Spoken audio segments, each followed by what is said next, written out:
Welcome back, everyone. We hope you like this video. We had fun making it. We hope you have fun watching it. Enjoy.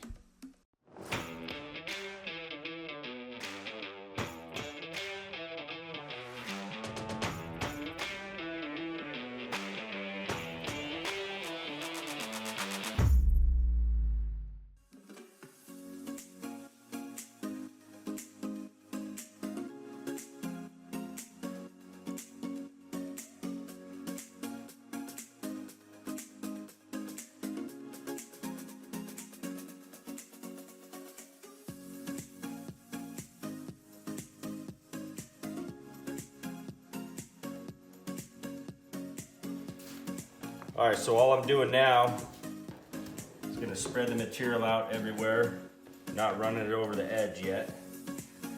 And I'm not gonna do my backsplash yet either.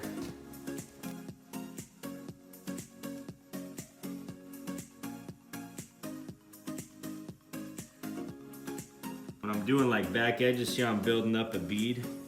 I'm coating that whole corner now. I don't really need a paintbrush there. So I like to do that on all the corners.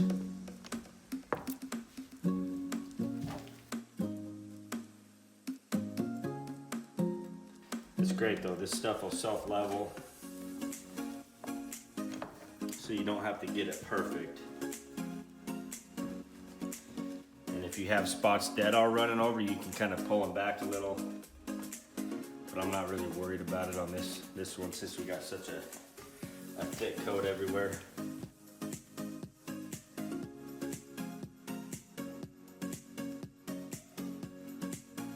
So I'm just gonna do a final pass over everything.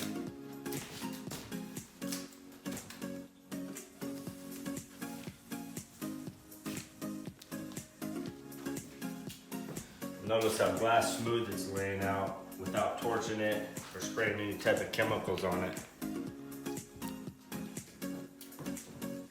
All right, now that I got my top all laid out nice and even, or as even as you can get it, remember this stuff's gonna self-level, so it doesn't have to be perfect. So now I'm gonna work on my backsplash. So I'm just gonna get some epoxy on the roller, and then I'm just gonna do a little bit of the backsplash.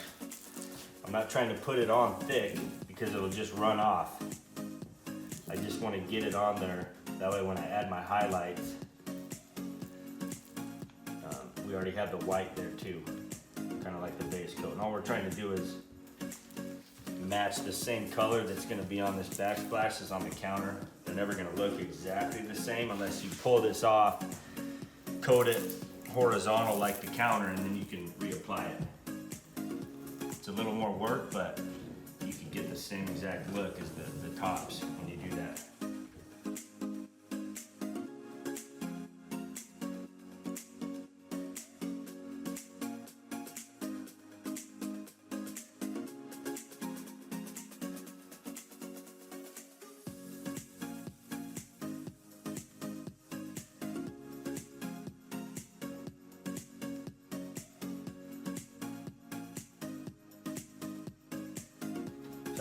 I like to do this before I do my front edge, just so I don't have a bunch of product that I might be getting my shirt in, stuff like that. So in corners, just push it in there and it'll coat it. But you always want to make sure all your seams are filled, you don't have any gaps anywhere. And Bondo, multi-purpose Bondo works really good for that. Drywall mud, fast setting drywall mud will work good. So now I'm going to do my faces. Just kind of work my way back. And if I see any spot I need to hit on the backsplash, I'll hit that too while I'm doing my front edge.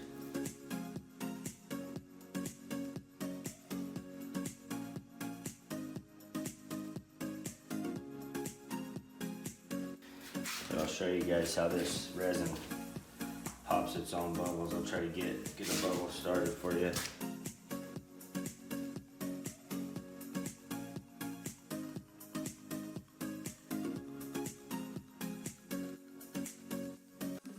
All right, so now that I got everything coated, I'm just gonna do a quick swirl. This will help any of the bubbles that are locked into the epoxy. This will kind of agitate them up to the surface. And you just do it quick. It doesn't, you don't need to take too long doing it.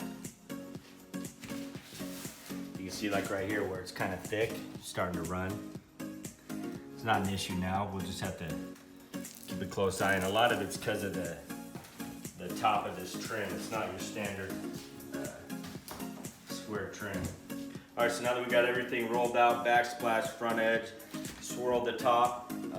Again, look how it's glass smooth, no bubbles. It's an awesome product. So whenever you're doing highlights in white base coat, a little bit goes a long way. So even though we have, what do we got here, like 10 ounces, we're probably only gonna use like 2 ounces, 3 ounces out of this. You don't have to use it all. So I always like to let it drip off a little and then just kind of let it go random.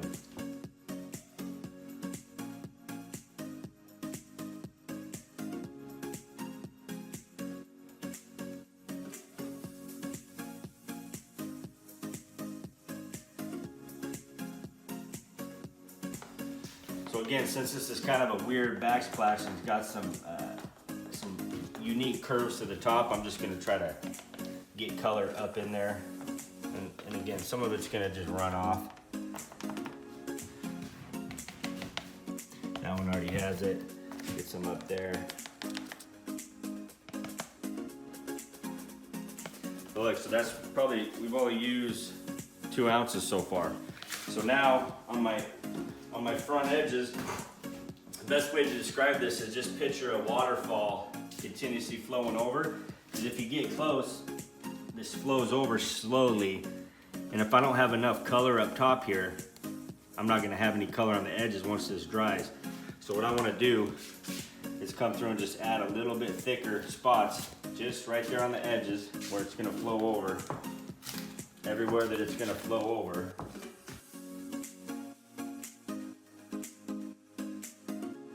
You can always add some spots. The veins don't need to go all the way down.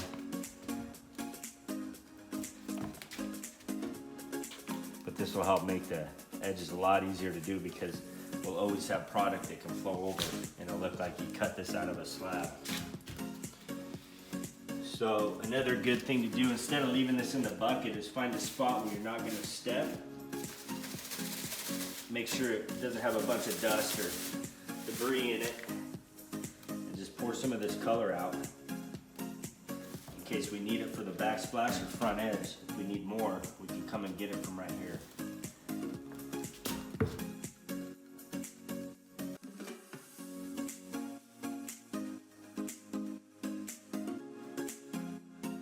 But honestly, the easiest way is just to use your roller, and we can either swirl the whole counter just real quick and it'll look awesome, or we can kind of go with the veins and then swirl in between. So what I'll do is I'll just kind of go with the veins. I'll tilt this at an angle and I'll just kind of blend these in and then I'll swirl in between that.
So now the top's pretty much done. Now we're gonna focus on the backsplash. And we don't wanna roll the top once we're done. Now that we're done with the top, we really don't wanna roll this top anymore, because if we do, if we pull some color out of random spots, you're gonna notice that once it's dry, those spots will look different. So when you're done with the top, you're done. You can't really pull it off. That's why we poured some material out on the floor. And even if you didn't do that, you usually have some stuff dripping off on the plastic that you can use. But notice how there's like where I stopped my roller. I don't want it like that, so I'm gonna just roll that out.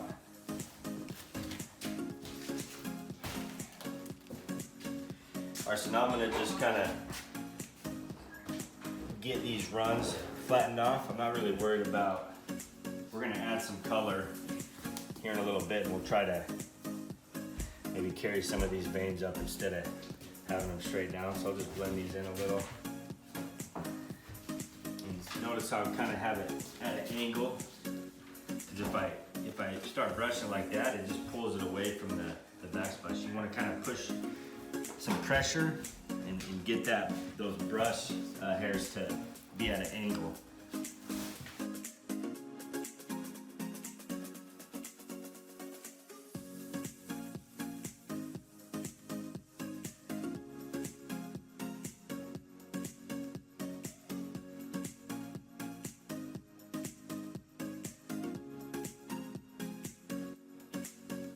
All right, so it's been about 20 minutes. All I'm doing is dipping my brush in some of the silver and adding it to the edges. And you can see what I did. We got a vein coming up here, so I'm kind of doing it at a diagonal. And then I'll show you guys how I do this one. So I'm going to the spot where I poured some out, and you just barely want to get it on there. You don't need very much. And I'm just gonna kind of run that up the wall. I'll get a little more so we can get a little bit thicker. But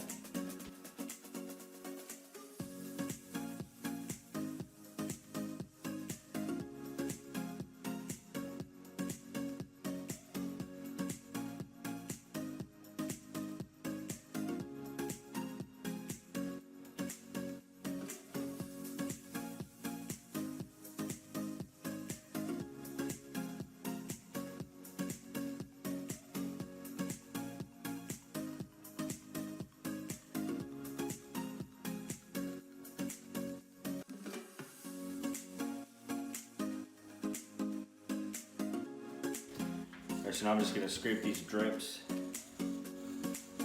Still a little early, but we'll probably have to hit them again, once or twice again. All right, so notice how it's been about another 20 minutes, and we can kind of see some runs starting. It's real simple. All we're going to do is apply a little pressure, hold it at an angle, and just run over that, and it'll get rid of those runs. You just kind of want to go slow. Apply some pressure and keep your bristles angled like they are.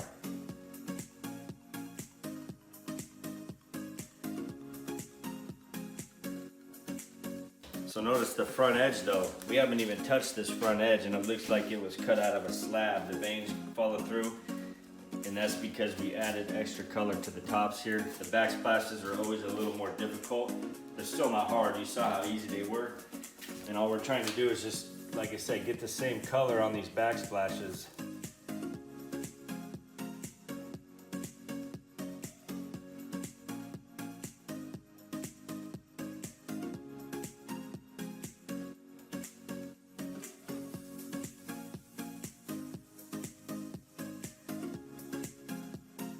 And we still might need to hit all this again depending on how sticky it is.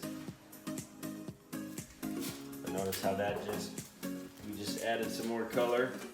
Kind of blends in the top, the backsplash with the front tops of it. Alright, so you notice how much thicker this is. It's almost like a paste now. It's already setting up on us. Might need to do this one more time in about 20 minutes, and that's probably going to be it. And then we won't have to deal with any drips.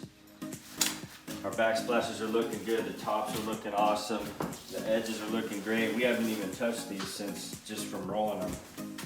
that's, like I said, guys, adding the extra highlight colors right on the edges, a couple inches back, that makes these edges look awesome. All right, so now I'm doing my final pass, and you got to apply pressure and go real slow, because this epoxy is getting really sticky. Like we have a couple drips I just want to hit. And just go real slow.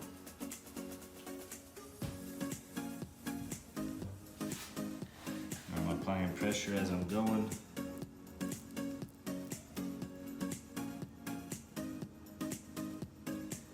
And if it's in only a couple spots, you don't necessarily need to hit the whole counter. You can just do some spot touch-ups.